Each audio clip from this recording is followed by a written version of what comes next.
It's the Hoffman Show. We're on the Team 980, always live as well on the free Odyssey app and streaming live on YouTube here on a Friday. And our pleasure to welcome back to the show our good friend Clinton Yates. Yates, what up?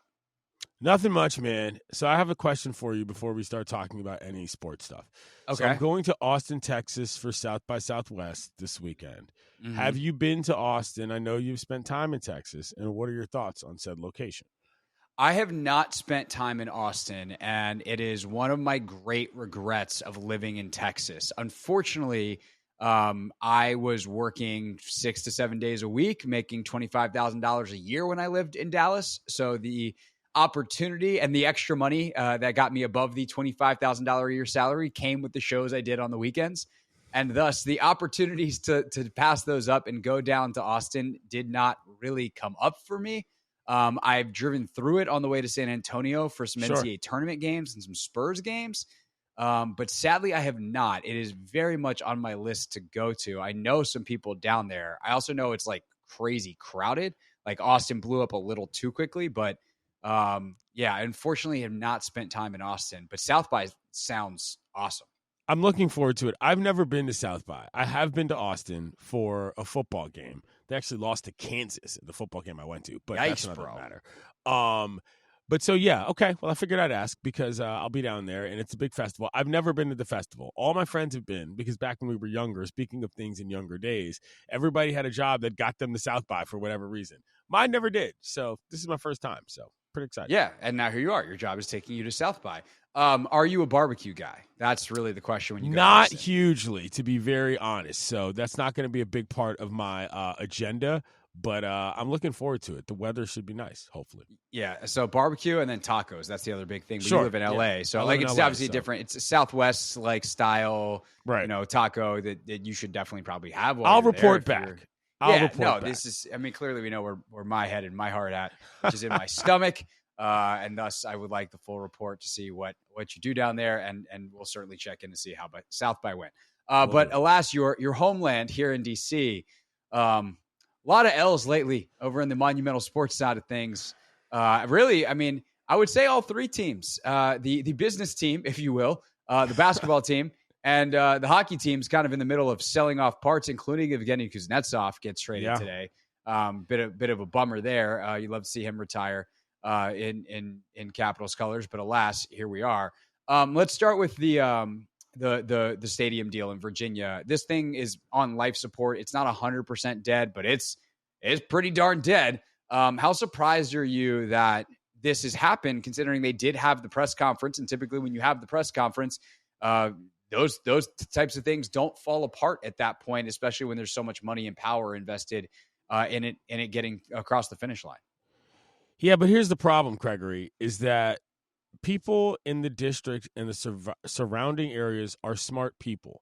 This was a deal that I feel Ted and Monumental tried to get over on folks, and folks were simply a little too savvy to get caught with their pants down. Now, listen, you can talk about the fruitfulness of the total deal, whether or not a Potomac Yards site was viable, whether or not that cockamamie parking plan was actually something that was going to work, whether or not the Metro was going to be able to support this. That's one thing.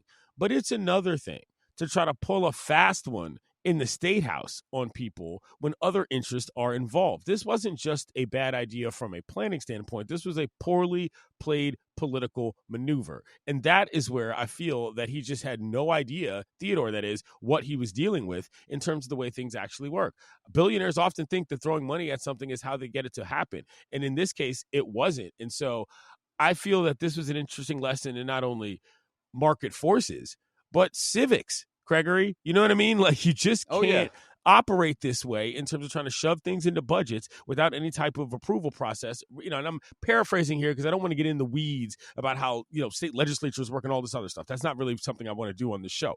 But I would like to point out the point here that this was attempted to do through the right way, and people said, no, guess what? This is not something that we're interested in, and there's nothing wrong with that. And I think that's where there's two different discussions happening here. Is there's process, and there's overall attempted goals, and neither one happened to work here, and I'm fine with it. Yeah, I mean, I think that's the interesting thing here is I wonder how unique this is to DC.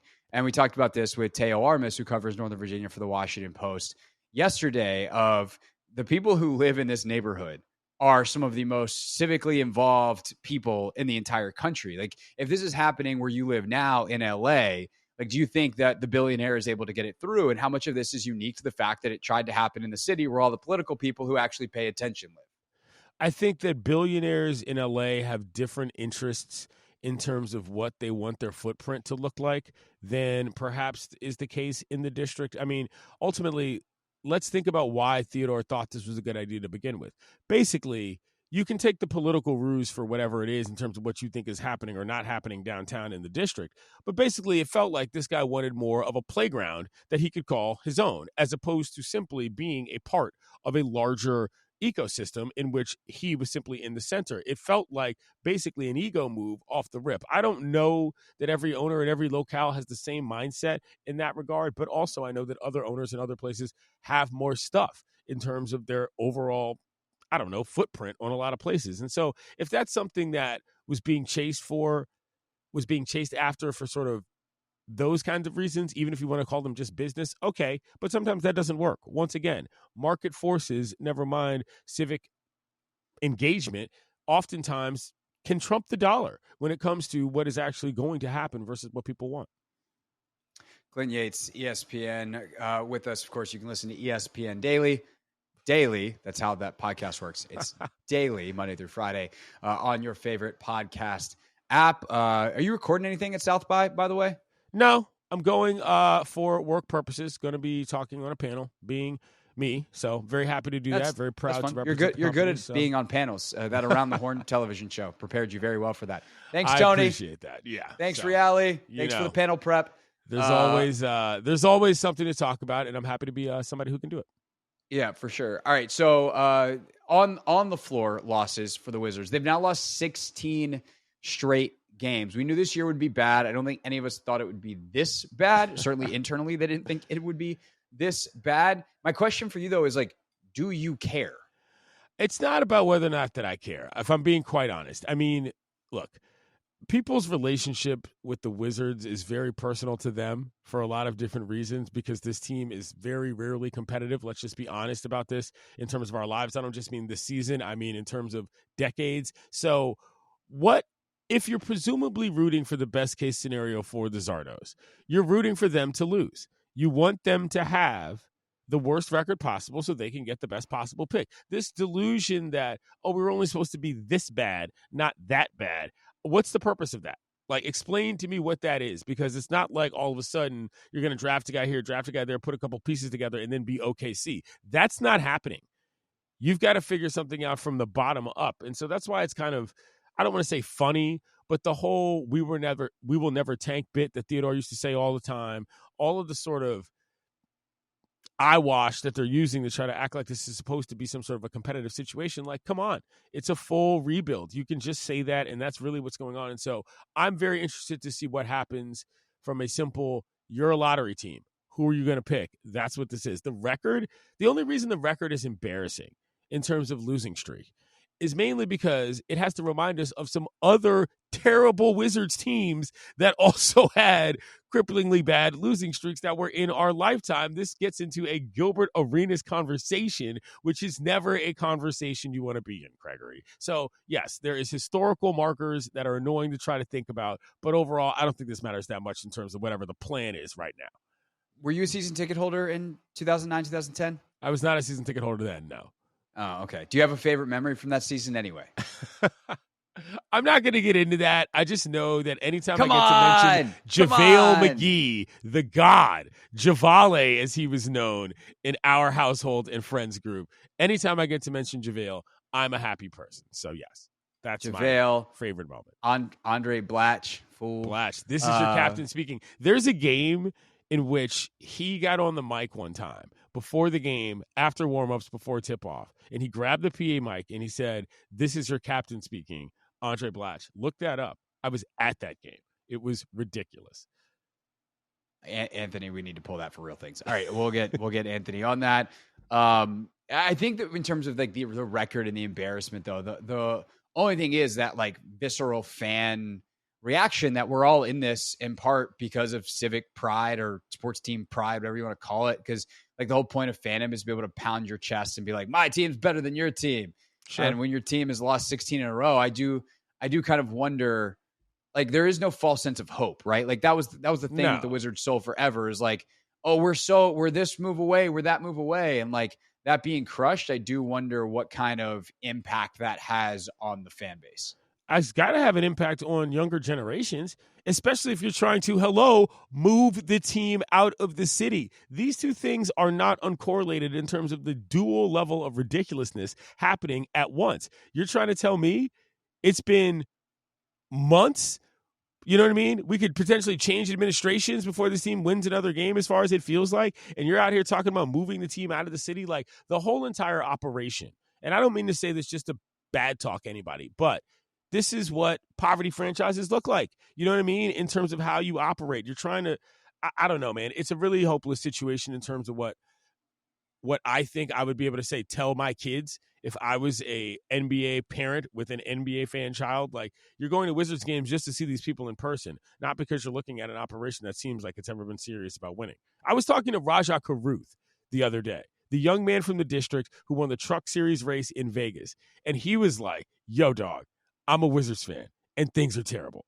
He's a NASCAR driver, and he brought it up because he has that kind of pride, and he felt terrible about it. And I understand. He's 21 years old. I get it.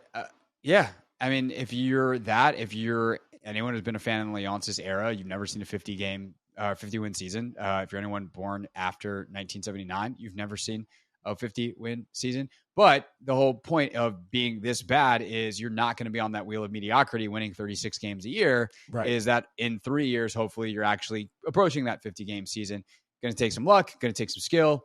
But this is the bad part. And what I would tell people is good way to put it. If you think back to the Sixers and the process, like they had some seasons that were ugly. And people were like, oh, is this going to matter in the long term? And they got Joel Embiid, and it didn't matter one freaking bit. So it's just a matter of like, do you eventually get it right? What happens when it's being built, I think, is almost wholly irrelevant. I would tend to agree. And, I think that's why being realistic about what you're doing in front of your fans, so that adding, club seats behind the basket is not what you're trying to sort of rattle in people's faces while the product is bad. You can talk about the process. It's okay. People actually like basketball in DC. This is the one sport you can get away with that. People aren't necessarily just doing it for the reasons you stated earlier when it comes to that particular sport in this particular town. So, we'll see. Let's hope that the basketball part, they can at least get to a point where it is watchable and not just to show up and see what Jordan Poole's going to do to end up in the Wizards goofball Hall of Fame for yet another night. He has had an all-time Shaqtin' season, but he's playing better as of late. Imagine what happens when you play him in his natural position and put the ball in his hands for a guy that, is good with the ball in his hands. Whatever. That's Clayton Yates, Around the Horn, ESPN Daily. If you're going to Austin this weekend, find the panel he's on at South by Southwest. Appreciate you, sir. Thank you. Later, Gregory. Hey, this is DA, and you're listening to The Hoffman Show on the Team 980 and the Odyssey app.